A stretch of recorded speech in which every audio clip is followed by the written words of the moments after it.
Hey everybody, it's Margit. Today is my first video on cycles. I will have a common thread of cycling. This whole cycle of life is a theme in my videos. There is this constant rebirth and death in cycles. We, as women, cycle this cycle of death and rebirth every month with our menstruation. That is related with the cycle of the moon every 28 days. As women, we gather in circles. Our book clubs, we sit in circles. Our knitting circles, we sit in circles. And I just love circles. I love gathering women in circles. I think that there's such magic that happens in this, in a availability for transformation. And, we orbit, our planet orbits, the moon cycles around. There's just so many cycles upon cycles upon cycles that we are involved in.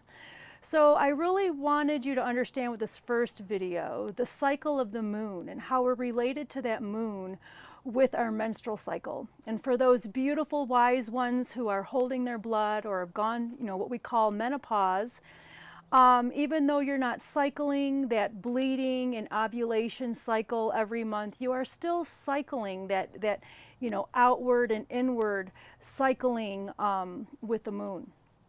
So I'm going to be talking about the moon, and then I'll be talking about the menstrual cycles.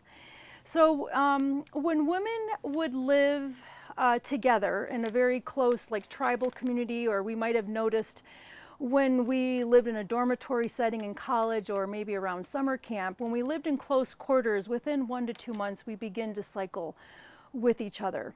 And this is just normal of the pheromones that we give off. And it was just the way the ancients, it's just the way that women can do that. We can begin, we're at fertile times at the same time. We can give birth to children at around the same time.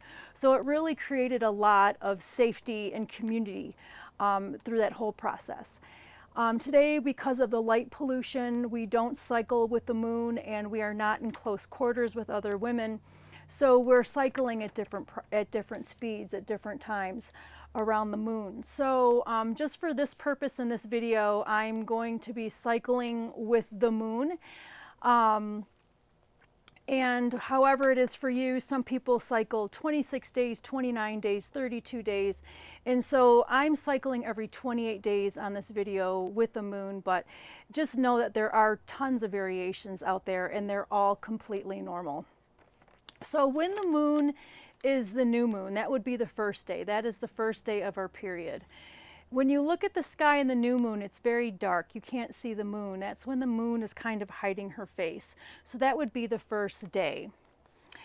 So then after the first day, the moon begins to get brighter, and we call that a waxing moon. And she gets brighter and brighter, and then she's about halfway full. And that's around the first quarter of the moon. We would call it the first quarter moon. She begins to wax until she becomes this beautiful bright ball in the sky, which we call a full moon, at around day 14. And then around day 21, she's at the third quarter, where she begins to wane. She begins to close down and gets, less bright and less bright. And then we go back to the first day. So this is a process of death and rebirth, of going from the light into the darkness that we do every month as women. And so so the next I'm going to show you is our menstrual cycle, according to this chart.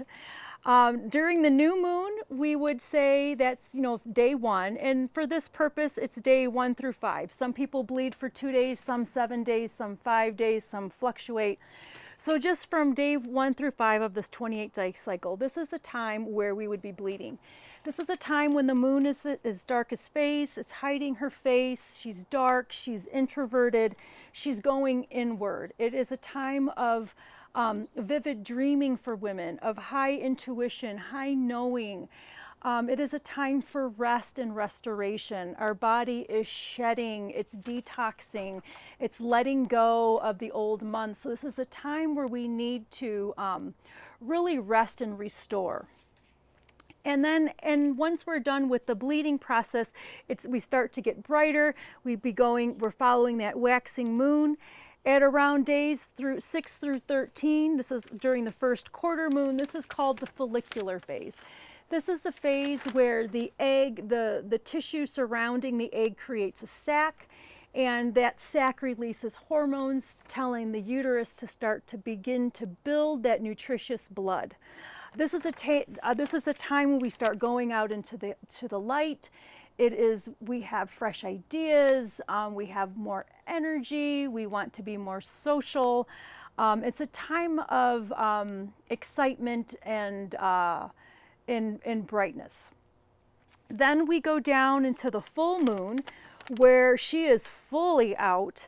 This is a time of ovulation, days 14 through 16.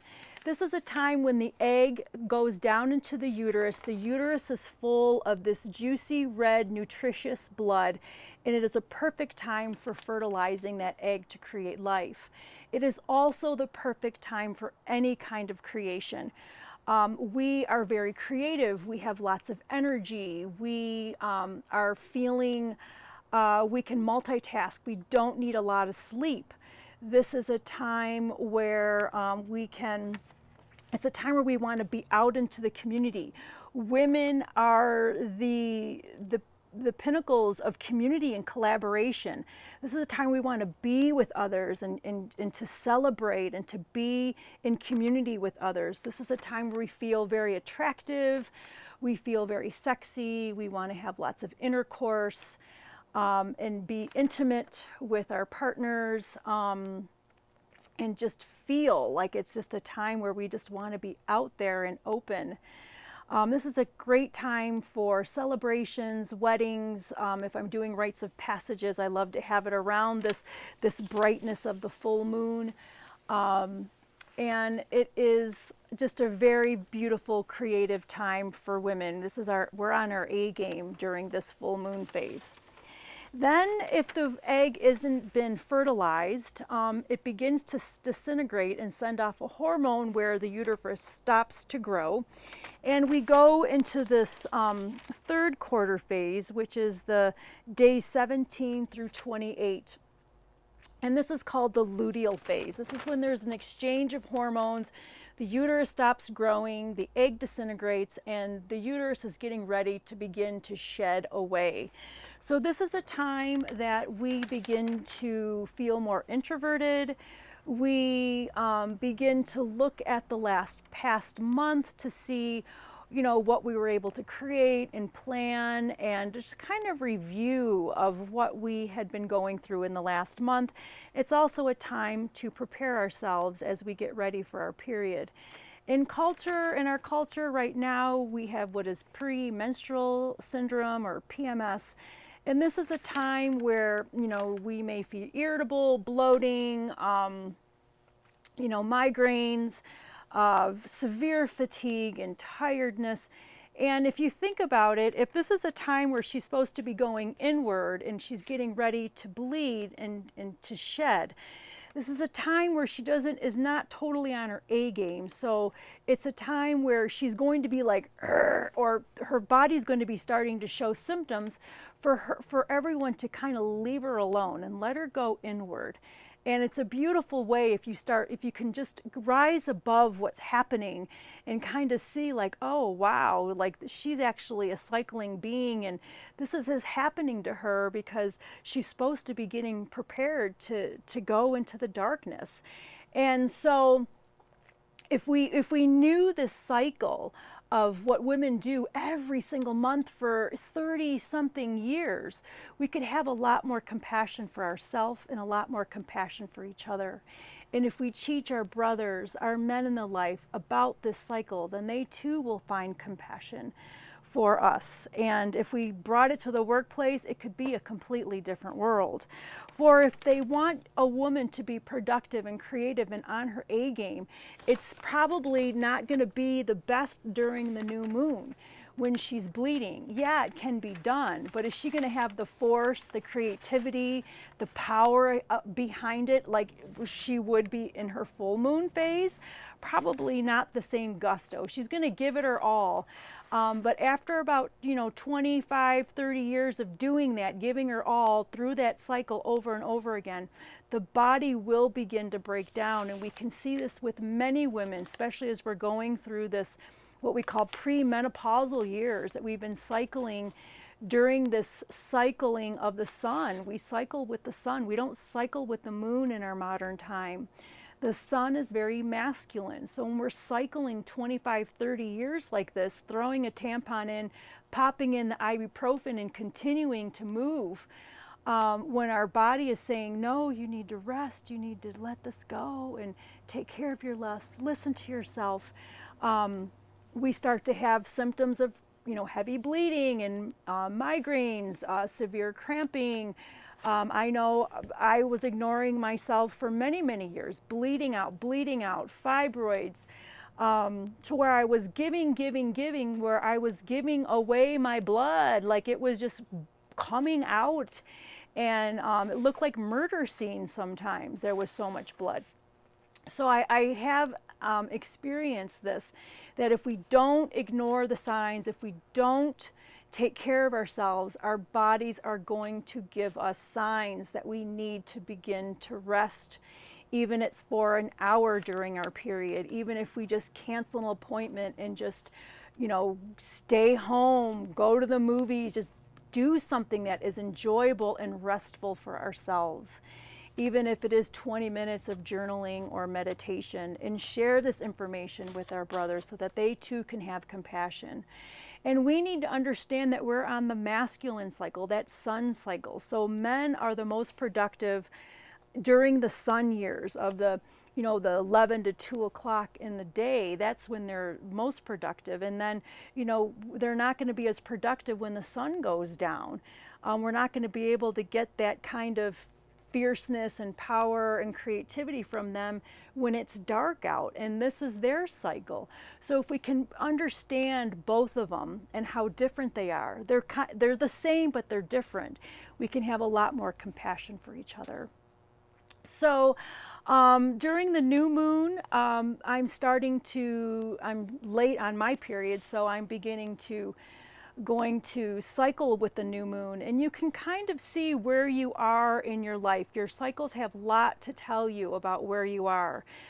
For a long time I was cycling with the full moon, so I was having my period during the full moon, and that was when I was processing a lot. I was in this deep darkness where I was letting go and processing. So it would be normal for me to continue to bleed during the full moon, so I would continue to go down, continue to go inward, continue to go inward. Then I began to cycle with the new moon and been able to cycle like that. And then when there was times of stress, when I was going through that deep grieving period, my cycles were beginning to change. All of a sudden I had a period after 2 weeks because my body was kind of like in shock. And now it's taking a back step, and now I'm waiting for this new moon to come, and I know that's why I haven't started my period yet. So, so listen to it, listen to what it has to say, and trust it. Even though it might be something that I'm not saying, it could be completely different. But if it's true for you about your body and where you are in the moon cycles, in your menstrual cycle, then trust that for you.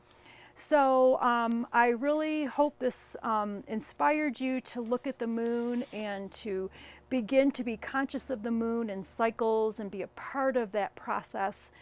It has tons and tons of teaching for us as women and for our young girls. I hope this was inspiring in some way, and I look forward to talking about cycles and womanhood and the different phases of womanhood with the cycles on my next video.